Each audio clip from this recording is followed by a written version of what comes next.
하나님이 보시기에 심히 좋았더라, 이런 제목으로 함께 말씀의 은혜를 나누려고 합니다. 여러분, 나비는요 아름다운 꽃을 보면 그 꽃을 향하여 날아가서 자기의 사명을 다합니다. 벌은 향기 나는 꽃을 찾아다니면서 자기의 사명을 다하지요. 그런데 사람은 어떻습니까? 사람이 많이 모이는 곳은 어떤 곳인가요? 돈이 되는 곳, 그리고 이름이 날 만한 곳은 사람들이 머리를 디밀고 그곳에 모이기를 힘쓰지요. 정상적이라면 아마도 좋은 일, 그리고 다른 사람에게 도움이 될 만한 일, 더 나아가서는 사람을 살리고 구원하는 일에 사람들이 몰려들어야 맞아요. 이게 정상입니다. 그래서 우리는 새해를 맞이하면서 우리 교회가 하나님의 몸된 교회를 함께 섬기는 우리 그리스도인들 성도들이 세상의 희망이 되라 하시는 우리 주님의 명령을 어떻게 지키고 이루어갈 수 있을까라고 하는 문제를 함께 풀어가고 있는 중에 있습니다. 혹시 여러분 기억에 남는 말씀이 있으신지요? 우리가 어떻게 하면 교회가, 우리 그리스도인들이 세상의 희망이 되고 세상의 소망이 되고 세상의 빛이 될 수 있을까? 저는 이런 말씀 드렸어요. 오직 하나님 말씀 중심으로 살아갈 때 교회가, 우리 그리스도인들이 세상의 희망이 될 수 있다. 그런가 하면 오직 예수 십자가 신앙으로 살아갈 때 교회가, 우리 성도가 세상의 희망이 될 수 있다. 그리고 복음을 가지고 세상에 나가서 그 복음을 전하는 교회, 그 복음을 전파하는 성도야말로 세상의 희망이 될 수 있다. 그런 말씀을 제가 전해드렸습니다. 오늘도 우리 대양제일교회가, 그리고 우리 모든 성도님들이 정말 세상의 희망이 되고 소망이 되고 빛이 될 수 있기를 예수님의 이름으로 축복합니다. 그러면 어떻게 하면 우리가 또 한 번 세상의 희망이 될 수 있을까? 그 해답이 뭘까? 오늘은 설교의 제목처럼 하나님께서 보시기에 참으로 좋은 교회, 하나님께서 보시기에 심히 좋은 성도, 그래서 하나님이 보시기에 심히 좋았더라, 이런 하나님의 음성을 듣는 교회, 이런 평가를 받는 성도야말로 세상의 희망이 될 수 있고 세상의 소망이 될 수 있다. 하나님께 우리 교회를 보시기에 심히 좋았더라. 우리 성도님들 한 분 한 분을 보시면서 내가 보기에 심히 좋다, 그렇게 말씀하시고 감탄하시는 우리 교회 여러분 모두가 되어줄 수 있기를 다시 한번 예수님의 이름으로 축원합니다. 여러분, 어느 작품이든지요, 그 작품을 만든 사람의 마음에 들어야만 세상의 출품이 될 수 있고 전시하여서 세상의 자랑거리가 되는 것입니다. 그렇지 않고 아무리 많은 시간이 걸려서 만든 작품이라 할지라도, 또 정성을 쏟아부어 만든 작품이라 할지라도 그것을 그린 것이나 만든 작품의 작가의 마음에 들지 않으면 절대로 세상에 출품하지 않습니다. 세상에 빛을 발할 수가 없어요. 만든 사람의 마음이 들어야 돼요. 그 마음에 흡족할 때 사람들이 어떻게 평가하든지 상관없이 그 작품은 세상에 출품이 되고 전시가 되어져서 빛을 볼 수가 있는 것입니다. 얼마 전에 제가 부산에서 아주 유명한 아트센터에 다녀왔습니다. 그곳에 가서 그림도 보고 달 항아리도 보고 이렇게 이제 감상을 하고 왔는데요. 그야말로 진품 명품들이 전시된 그러한 곳이었습니다. 우리가 미술책에서나 볼 수 있는 그러한 작품들 있잖아요.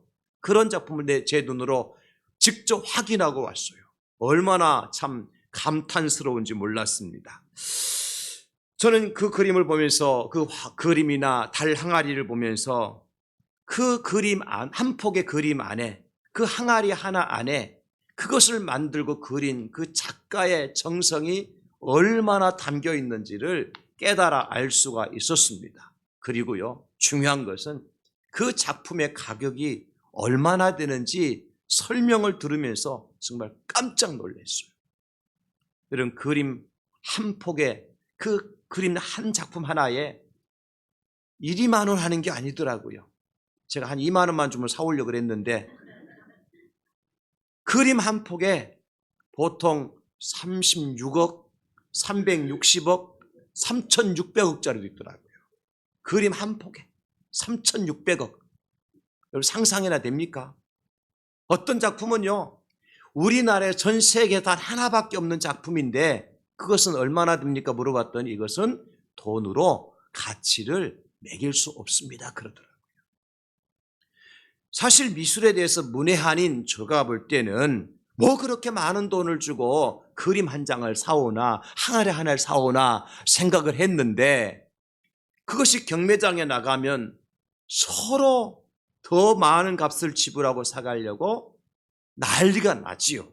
누가 그렇게 합니까? 그 그림과 그 작품의 가치를 아는 사람입니다. 누가 그렸는지 누가 만들었는지 그리고 그 그림의 가치가 그 작품의 가치가 얼마나 되는지를 아는 사람은요 돈이 아깝지 않다는 거예요. 그림이 더 소중하고 그 달 항아리가 더 소중하다는 거예요. 저는 그 작품들을 감상하면서 엉뚱한 생각을 한번 해보았습니다. 그게 뭐냐면 우리 하나님은 어떠실까? 당신께서 만드신 작품들을 세상에 출품해 놓으셨는데 그게 누구예요? 예, 여러분들이에요. 하나님의 손으로 만들어 세상에 출품된 우리 작품들인데 하나님은 과연 어떤 작품을 만들어서 세상에 내놓으셨습니까? 오늘 본문에 보니까 보시기에 심히 좋았더라.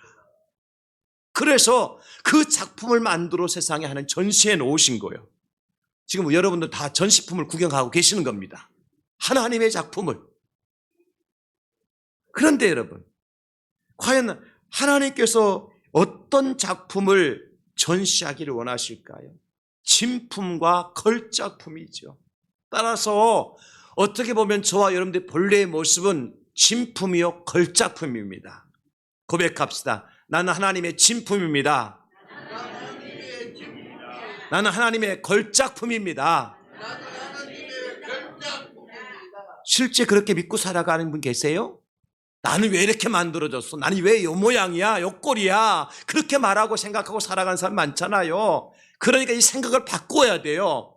하나님께서 나를 창조하셨다면 나는 하나님의 진품이고 나 하나님의 걸작품이다. 왜냐하면 하나님께서 보시기에 심히 좋았더라고 감탄하시잖아요. 그러면 지금도 하나님께서 우리를 보시고 그렇게 감탄하실까 하는 거죠. 문제는 여러분 그렇지 않습니까? 지금도 하나님께 여러분 한 사람 한 사람을 보시면서 보기에 내가 심히 좋다 그렇게 감탄을 하실까? 선악과를 따먹은 아담을 보시면서 말입니다, 여러분. 동생을 쳐 죽인 가인을 보시면서 말입니다, 여러분. 전쟁터에 나간 신하의 아내를 취한 다윗 왕을 보시면서 말이에요, 여러분. 예수님을 3번씩이나 부인했던 베드로를 보시면서 믿는 사람들을 마구 잡아다가 감옥에 가두고 돌에 쳐 죽이는데 가편을 섰던 사도 바울을 보시면서 하나님께서 야, 참 보기에 좋다 그렇게 감탄하시겠냐는 거예요. 어떠시겠어요, 여러분? 성경에 보니까 이렇게 정리해 주셨어요. 창세기 6장 5절로 7절에 보면 여호와께서 사람의 죄악이 세상에 가득함과 그의 마음으로 생각하는 모든 계획이 항상 악할 뿐임을 보시고 땅 위에 사람 지으셨음을 한탄하사 마음에 근심하시고 이러시되 내가 창조한 사람을 내가 지면에서 쓸어버리되 사람으로부터 가축과 기는 것과 공중의 새까지 그러하리니 이는 내가 그것들을 지었음을 한탄함이니라 하시니라. 감탄하셔야 될 하나님께서 한탄하고 계세요. 기뻐하셔야 될 하나님께서 마음에 근심하고 계세요. 무엇 때문에? 죄악 때문에. 이것이 현실이에요.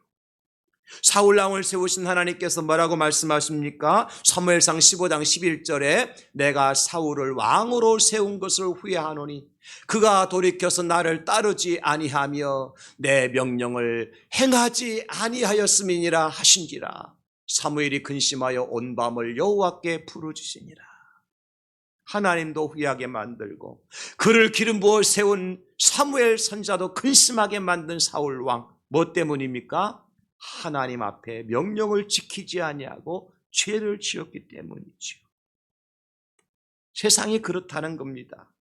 이것은 오직 사울 왕만의 이야기가 아니고 창세기 6장 5절 7절에 나오는 그 당시에 사람들만의 스토리가 아니라 오늘 이 시대를 살아가는 저와 여러분들을 보실 때에 하나님께서 한탄하시고 근심하지는 않으실까? 그래 가지고는 우리가 세상에 희망이 될 수 없잖아요. 그렇게 가지고는 세상에 빛이 될 수 없지 않습니까, 여러분? 그럼 우리가 어떻게 해야 돼요? 회복해야지요. 어떤 사람으로? 하나님이 보시기에 좋았더라 하고는 그 사람으로 회복이 돼야 되는 거예요. 그러면 도대체 하나님께서 심히 보시기에 좋은 사람은 어떤 사람이었느냐, 이것을 알아야 회복이 가능하잖아요. 그 원래의 모습을 우리가 찾아가 보자는 것입니다. 어떤 사람을 하나님께서 오늘 보시기에 심히 좋았다라고 말씀하십니까? 하나님의 형상대로 지음받은 사람을 보시고 남자와 여자를 보시기에 심히 좋았더라, 그렇게 말씀하셔요. 여기 하나님은요, 성부 하나님, 성자 하나님, 성령 하나님이십니다. 삼위일체 하나님이셔요. 하나님께서 하나님의 형상을 우리에게 주셨는데 성부 하나님의 형상과 성자 하나님의 형상과 성령 하나님의 형상을 우리에게 주셨다는 거예요. 여기 형상, 특별히 우리가 첫째는 성부 하나님의 형상대로 지음받은 자인데요, 여기 형상이라는 것은 첼렘이라고 하는 히브리어인데, 이 첼렘이라고 하는 히브리어는 무슨 뜻이냐면 본질을 드러내는 대표성이라는 의미를 가지고 있어요. 여러분, 하나님의 본질을 드러내도록 우리에게 대표성을 우리에게 주셔서 창조하셨다는 거예요. 고대 근동에서 왕이나 신을 숭배하기 위해서는 뭘 만들어 세우죠? 동상, 석상을 만들어 세워놓잖아요. 그죠? 그런데 그 왕이나 신들의 동상, 석상을 보게 되어지면 한결같습니까? 서로 다릅니까? 다 다릅니다. 어디가 달라도 달라요. 표정이 달라도 다르고, 귀의 사이즈가 달라도 다르고, 손의 근육이 달라도 달라요. 여러분, 고대 근동지에 가서 그런 것들을 보실 때에 그 표정을 보세요. 아, 알렉산더 왕은 이런 사람이었구나 하는 것을 알 수 있어요. 표정을 보면 알 수 있고 근육을 보면 알 수 있어요. 빼빼 마르게 만들어 놓지 않았습니다. 왜 그렇죠? 그 동상이나 석상을 보면서 그 신이나 그 왕이 어떤 사람이라는 것을 조각가가 표현해낸 것이지요. 따라서 우리 사람을 보면서 세상 사람들이 하나님이 어떤 분이신가를 표현내도록 하나님 우리에게 무엇을 따라서? 하나님의 형상을 따라서 창조하셨다는 거예요. 이 형상, 첼렘, 영어로 이미지 그러는데, 그것은 바로 하나님을 대표하는 하나님의 모습을 우리에게 주셨다는 거예요. 그러면 첫째는 성부 하나님의 형상대로 지음받은 자인데, 성부 하나님의 대표적인 그 이미지 첼렘은 무엇인가 하니까 사랑입니다. 성부 하나님을 말씀하실 때에 사랑을 빼놓고는 말할 수 없어요. 왜냐하면 하나님은 사랑이시기 때문에 그렇습니다. 하나님은 천지를 창조하실 때도, 인생들을 구원하시기 위해 당신의 독생자를 이 땅에 보내주실 때도 무엇 때문에 그렇게 하셨습니까? 사랑 때문이었습니다. 요한복음 3장 16절, 하나님이 세상을 이처럼 사랑하사 독생자를 주셨으니, 하나님은 사랑이시기 때문에 독생자를 보내주셨습니다. 그래서 요한일서 4장 7절에 사랑하는 자들아 우리가 서로 사랑하자. 사랑은 하나님께 속한 것이니 사랑하는 자마다 하나님으로부터 나서 하나님을 알고, 그렇게 말씀해 주셨습니다. 사랑은 누구에 속한 거예요? 하나님. 어떤 하나님? 성부 하나님. 그 하나님의 사랑, 그 사랑 첼렘을 하나님 사람에게 주어 지으셨다는 거예요. 그래서 우리가 이것을 회복해야 돼요. 여러분, 만약에 우리가 하나님의 사랑을, 흔적을 가지고 있다면 형제를 미워할 수 있겠습니까? 형제가 원수가 될 수 있겠습니까? 살인할 수가 있나요? 사랑이 다 없어졌어요. 사랑이 다 사라졌어요. 변질되어졌어요. 하나님의 형상이 우리 안에 주신 형상이 지금 변질되었다는 것. 이거 회복해야 돼요. 우리 믿음의 선배님이셨던 사랑의 원자탄의 주인공이었던 손양원 목사님. 나 환자들의 몸에서 흘러나오는 고름을 당신의 입으로 빨아내면서 그 환자들을 고치셨던 분이에요. 당신의 아들을 총으로 쏴 죽인 그 원수를 당신의 양자로 받아주셨어요. 이게 사랑입니다. 이게 하나님의 성부 하나님의 이미지 촬렘 이 사랑입니다. 성경에도 대표적인 사람을 저는 요셉을 들 수 있겠다고 생각되어져요. 당신을 미워해서 팔아먹은 그 형들을 요셉이 원수를 갚을 그 날에 멋지게 원수 갚았죠? 그렇지 않았어요. 하나님의 사랑으로 쉘렘으로 그 형들을 용서하잖아요. 신약 성경에 나오는 사마리아 사람 어떻습니까? 강도 만나서 겁 안 주고 가는 사람을 지나쳐가지 아니하고 가던 길을 멈추고 짐승에서 내려서 자기의 옷을 찢어 그 상처를 싸매어 주고 대신 그 강도 만난 사람을 당신의 짐승에 태워서 주막에까지 데리고 가서 그 사람을 치료해 주는 그 사랑. 제사장이라고 하는 것이 아닙니다. 레위인이라고 해서 하는 것이 아니에요. 하나님의 사랑이 있는 자만이 이와 같은 일들을 할 수가 있는 거예요. 그러므로 여러분, 우리가 회복되어야 될 것이 바로 성부 하나님의 사랑이 우리 가운데 회복이 되어야 된다는 것입니다. 그래서 요한일서 4장 11절에 이렇게 말씀하여 주시고 계십니다. 우리 한번 같이 한번 읽어봅시다. 시작. 사랑하는 자들아, 하나님이 이같이 우리를 사랑하셨은즉 우리도 서로 사랑하는 것이 마땅하도다. 아멘. 사랑하는 자들아, 하나님의 사랑의 형상으로 지음받은 백성들아, 그런 뜻입니다. 하나님이 우리를 사랑하셔도 우리가 구원받은 백성이 되었다면 우리도 성부 하나님의 사랑으로 내 이웃을 내 몸처럼 사랑하는 것이 마땅하다고 말씀하셨습니다. 사랑하는 성도 여러분, 우리가 사랑하며 살아가는 세월도 부족한 세월을 살고 있어요. 저는 2025년도에 사람들 많이 죽었으니까 2026년도는 안 죽을 줄 알았어요. 그런데 그렇지 않더라고요. 어제도 장례식을 치렀잖아요. 우리 교회 이야기가 아니고. 여러분, 그런데 뭐 그렇게 긴 세월이라고 미워하고 그렇게 싸우고 죽이고 난리를 핍니까? 뭐가 없어서 그래요? 성부 하나님의 이미지인 사랑이 없어서 그런 거예요. 저는 오늘 시간부로 우리 성부 하나님께서 여러분에게 주었던 그 사랑의 이미지 첼렘이 다시 회복되는 놀라운 역사가 일어날 수 있기를 예수님의 이름으로 축원합니다. 그래서 우리는 오직 사랑만 하며 살아갈 수 있기를 예수님의 이름으로 축복합니다. 사랑만 하며 살아가도 부족한 세상, 우리에게 회복되기를 원하시는 하나님의 이미지 첼렘은 성부 하나님의 사랑입니다.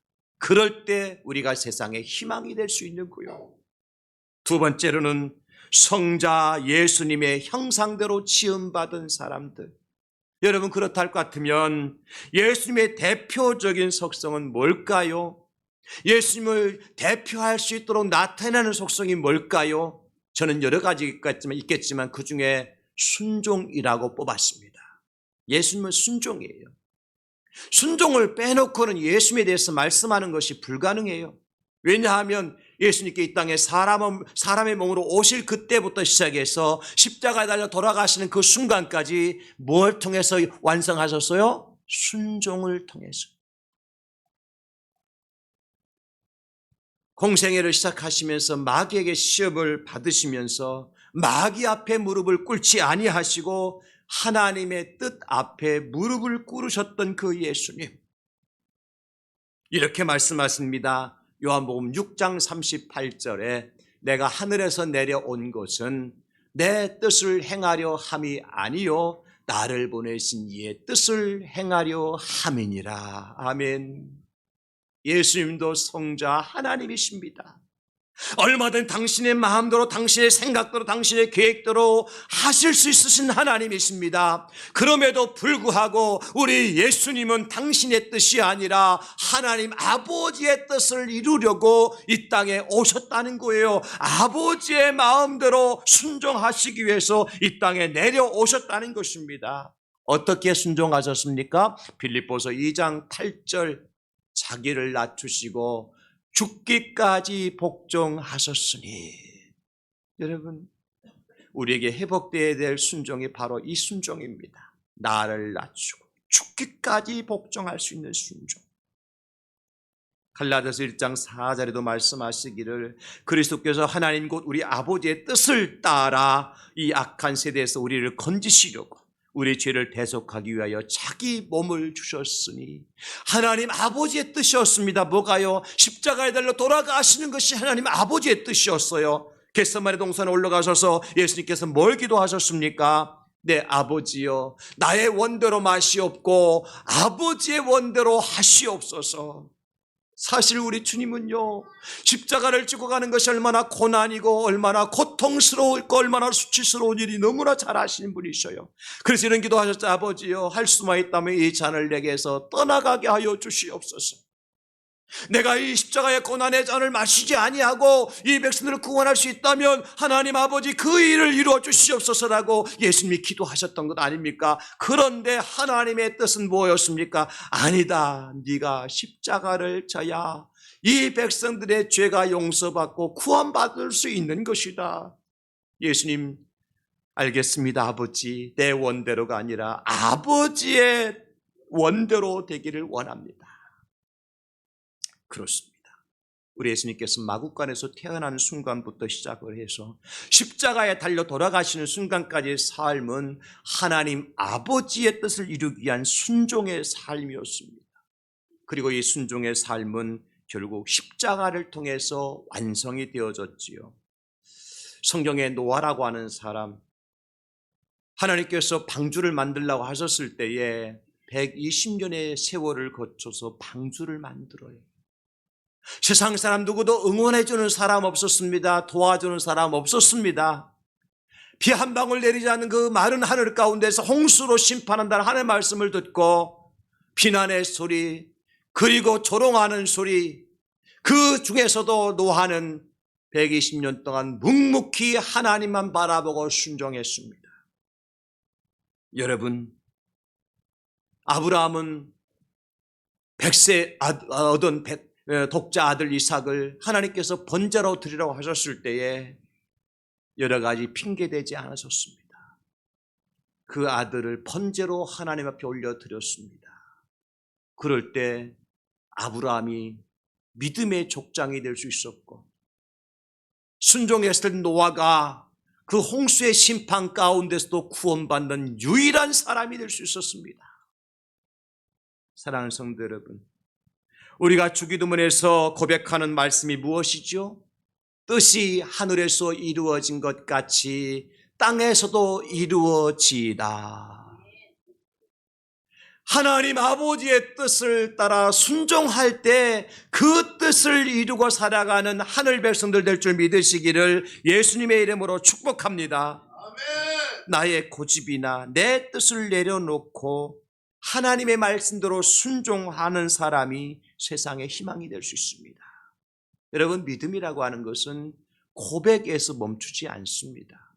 뭘 통해 열매를 맺습니까? 순종을 통해서 열매 맺는 것이 믿음입니다.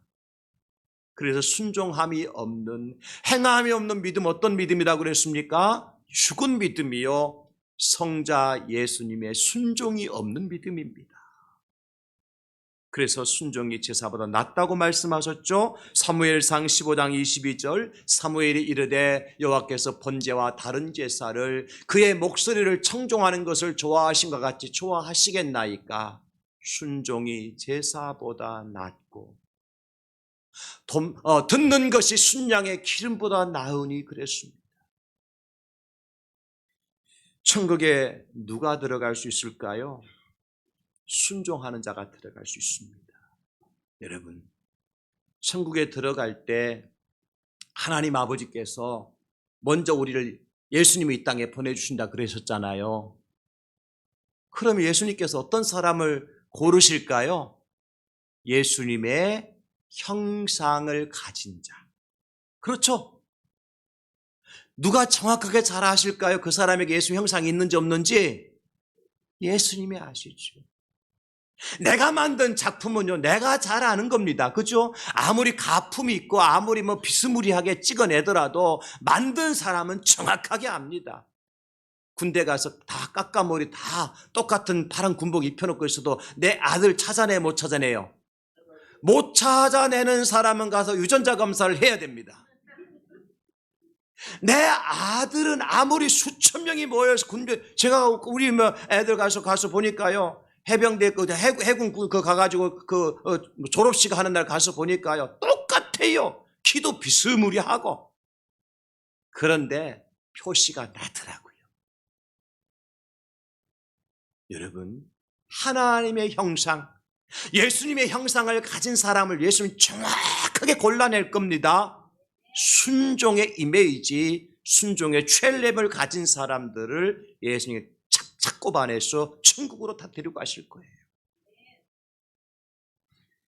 그래서 마태복음 7장 21절에 말씀하시잖아요. 나더러 주여 주여 하는 자마다 다 천국에 들어가는 것이 아니요 다만 하늘에 계신 내 아버지의 뜻대로 행하는 자라야 들어가리라. 행한다는 건 순종이죠.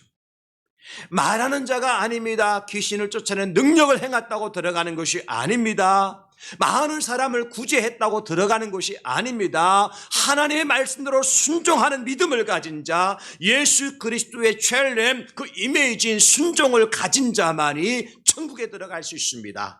저는 우리 대항적계 모든 성도님들이 순종함으로 말미암아 예수님의 첼렘과 예수님의 이미지를 가지고 예수의 형상을 가지고 천국에 넉넉히 다 들어가실 수 있기를 예수님의 이름으로 축원합니다.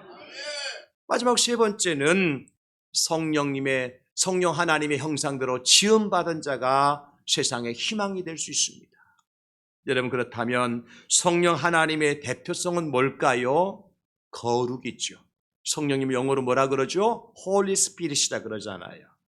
성령, 거룩한 영이시잖아요. 데살로니가 후서 2장 13절 말씀에 주께서 사랑하시는 형제들아 우리가 항상 너희에 관하여 마땅히 하나님께 감사한 것은 하나님이 처음부터 너희를 택하사 성령의 거룩하게 하심과 진리를 믿음으로 구원을 받게 하심이니. 아멘.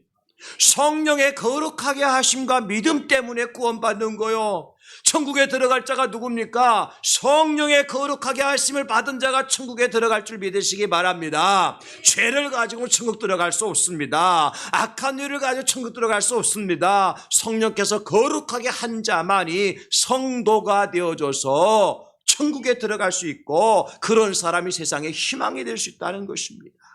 베드로전서 1장 2절도 말씀하시잖아요. 곧 하나님 아버지의 미리 하심을 따라 성령이 거룩하게 하심으로 순종함과 예수 그리스도의 핏부림을 얻기 위하여 택하심을 받은 자들에게 편지하노니 은혜와 평강이 너에게 더욱 많을지어다. 아멘.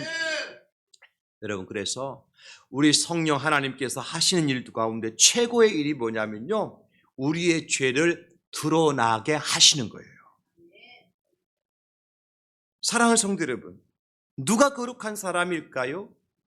죄를 짓지 않고 사는 사람일까요? 세상에 의인은 존재할까요? 로마서 3장 10절 기록된 바 의인은 없나니 하나도 없으며 노한 아무도 의인은 없어요. 로마서 3장 23절 모든 사람이 죄를 범하였음에 하나님의 영광에 이르지 못하더니. 아멘. 모든 사람, 에브리원 다 죄인이에요.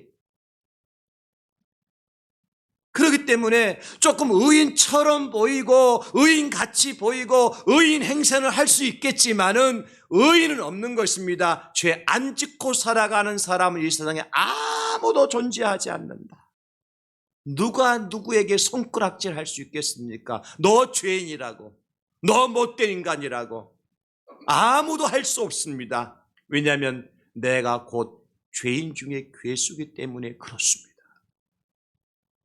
그러므로 거룩한 사람은 죄를 짓지 않고 살아가는 사람이 아니라 내가 죄인임을 깨닫고 그 죄를 자복하고 하나님의 은혜와 자비로 용서받은 사람이 거룩한 사람이다.